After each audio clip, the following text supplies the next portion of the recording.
Karena sebagian riwayat disebut Rasul Akli Badal Iman Billah At-Tawaddud Ilan Nas. Setelah kita berargumentasi ilmiah secara tauhid, urutan dakwah berikutnya At-Tawaddud Ilan Nas. Kita harus bersikap simpatik dengan harapan simpatik itu membawa orang ilallahi wa rasuli. Kita tidak punya kepentingan pribadi, terus punya pengaruh banyak, membernya banyak, enggak lah, ma'adzallah min dalik, enggak. Tapi setelah kita At-Tawaddud Ilan Nas, coba Rasulullah itu tiru. Sholat itu kayak apa baiknya? Logikanya barang baik tambah lama tambah baik, tapi itu mukhalafah, itu bertentangan dengan sunnahnya manusia yang suka cepat. Nyatanya imam yang cepat itu yang lama itu yang disalahkan Nabi.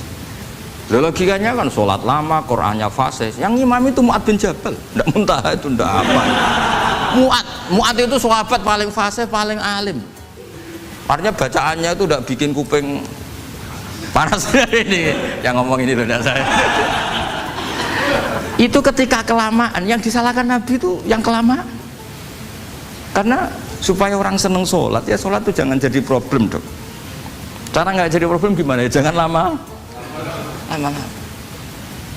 Kayak apa agama ini? Sholat loh, sebaik sholat aja dikompromikan dengan hukum sosial. Karena kalau sholat terlalu lama nanti ibadah jadi problem. Sampai segitunya dulu. Ya makanya apalagi kalau kamu sudah ngerasa suaranya elek, tak baku tuh kul huwa lah. Terus suaranya elek Baqarah. Suaranya elek. Ini kok diding-didingan. Mustaqim bagus gak suaranya? Paling bagus ya. Sholat. Ya gitu aja ya, dibagi ya. Yang suaranya tidak bagus suruh ngimami duhur, asar aja. Tadi yang bagus biar maghrib apa? Isya ya. Ya gitu aja. Ya tapi ya, sudah teruskan ya. Jadi yang jelas ada kelompok ketiga. Yang jelas ini ya, yang kalau kita bisa niru ya, wa ila man yang zur ilaihi bi ainir rahmah wa la yu'athirul munqata'ah wat tabau. Nah ini ketika Imam Ghazali fa hadhihi daqaiqu diniyah. Ini detail-detail yang setiap turukus salikin itu beda-beda. Wa yakunu amalu kulli wahidin ala ma yaqtadihi haluh wa waqtu. Jadi mulai dulu ini urusan relatif, urusan subjektif.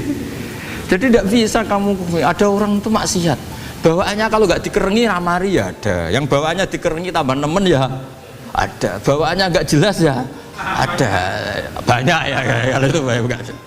Jadi mulai dulu tuh ulama dulu tuh fair seperti itu, nggak perlu diperdebatkan lah, sudah mulai dulu ya beda bimuqtadal hal wal waqti ya. Nah sekarang orang kan milih, kalau yang keras nyari dalil keras terus, yang lunak cari dalil lunak terus. Akhirnya dalil kok dicari-cari itu gimana? Ciri utama kebenaran itu fi awali wahlah. Ada ciri utama kebenaran itu al-badihiyah. Makanya kalau dalam ilmu usul fikih disebut watabadur alamatul haqiqah. Penemuan pertama itu bukti yang digandaki Allah hakikat. Misalnya kamu sama orang nakal tanggo kamu, tak kandani malah nemen. Spontan orang itu pasti gitu. Karena di mana-mana sosialisasi itu dibutuhkan. Ketika negara atau kiai atau tokoh mau bikin apa, pertama targetnya mesti sosialisasi. Sesuatu pasti ada tadrijan. Itu siapapun, teori manapun, di dunia apapun. Nah itu namanya badiyah, pikiran segitu itu disepakatin. Nah kita kalau langsung marah, langsung mengusir itu tidak pikiran badiyah yang konsensus. Misalnya anakmu nakal, dengar misalnya nyuruh ke anak kiai, dengar anakmu pacaran. Pikiran pertama itu seorang manusia itu ya sedikadani api-apian. Karena tadi itu badihi, itu orang itu. Kamu kepengen beli mobil, pikiran pertama ya nggak sih nabung sih, mesti begitu. Nah, jadi ya pasti begitu lah. Itu kalau kamu ngukur mana yang benar tuh at-tabadur alamatul haqiqah. Kalau kamu ngaji usul fikih itu kan at-tabadur alamatul haqiqah. Karena konsensus lah, agama ini fitratallahi allati fataran nasa 'alaiha. Jadi nggak mungkin lah kita ingin sesuatu kemudian tidak berproses. Ya saya teruskan ya. Tapi kamu jangan kaget kalau setiap angkatan beda. Ini jelas wa yakunu amalu kulli wahidin ala ma yaqtadi halu wa waqtu. Terus wa muqtadal ahwal fi hadil umur imma makruha aw manduba fatakunu fi rutbatil fadail wa la tantahi ila tahrim wal ijab. Nah ini jelas. Metode-metode itu sudahlah. Paling kalau benar ya mandubah, kalau salah ya makruha. Kamu jangan kalau orang salah metode tahrim enggak bisa. Metode itu misalnya gini, ada orang enggak nahi mungkar. Terus, oh ini haram, kiai udah punya kepedulian tidak nahi mungkar, ya jangan gitu, ini urusan manhat. Manhat itu tidak bisa berstatus tahrim atau ijab karena ini fleksibel bimuqtadul hal wal waqti. Jadi ini alimnya Imam Ghazali ya, karena ya tidak bisa. Fa inna dakhil tahta taklif aslu ma'rifah lillah wa aslu hubba dzalika qad la yata'adda minal mahbub ila ghairihi. Wa innamal mu'tadi ifratul khub wastila'u wa dzalika la yadkhulu fil fatwa wa tahta dzahiri taklif. Jadi rasa itu tidak bisa dikendalikan taklif. Artinya gini, agama saja itu tidak bisa ngatur-ngatur rasa. Ini kan misalnya gini, contoh gampang ya, kamu tidak usah tersinggung, pasti kamu mengalami, bukan mungkin tapi pasti kamu mengalami. Wadah orang rokokan, keriting, juelek, puwesek, gendut rokokan, cawe itu rokokan, mesti kamu mau angkel.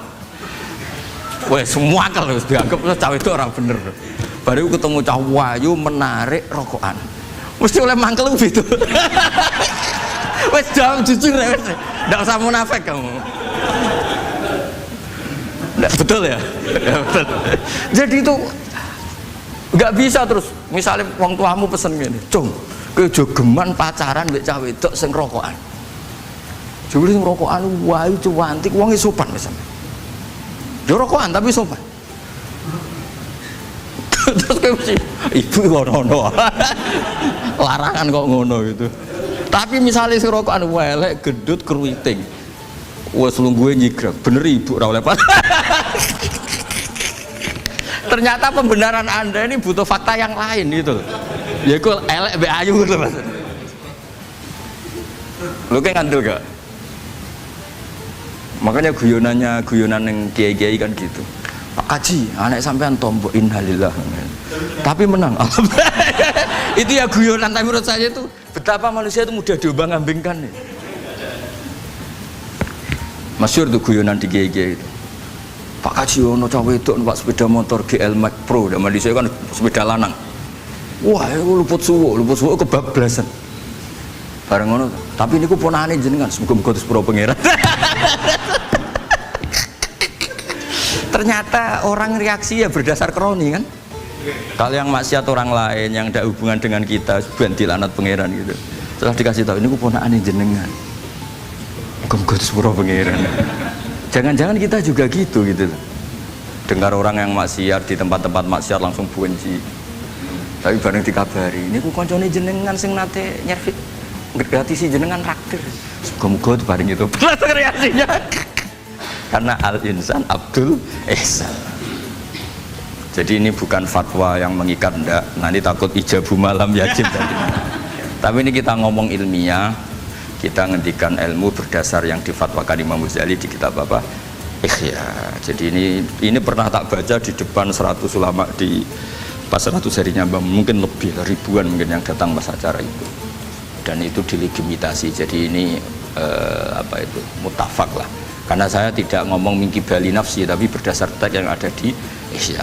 Soal nanti misalnya kita salah di interpretasi atau salah di perilaku, yaitu normal kita sebagai manusia. Tapi saya pastikan kitab ini orisinil, bahwa mulai dulu menanggapi kemaksiatan kemungkaran itu terjadi 3 kelompok.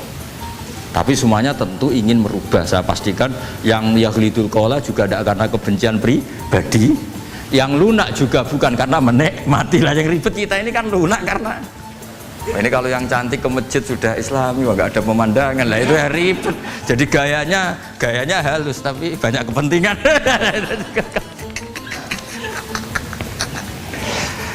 Ya ini jelas ya. Jadi mulai dulu makanya Imam Ghazali sampai punya gelar Hujjatul Islam. Di sini kelihatan apa detail-detailnya Imam Ghazali. Dan beliau berargumentasi.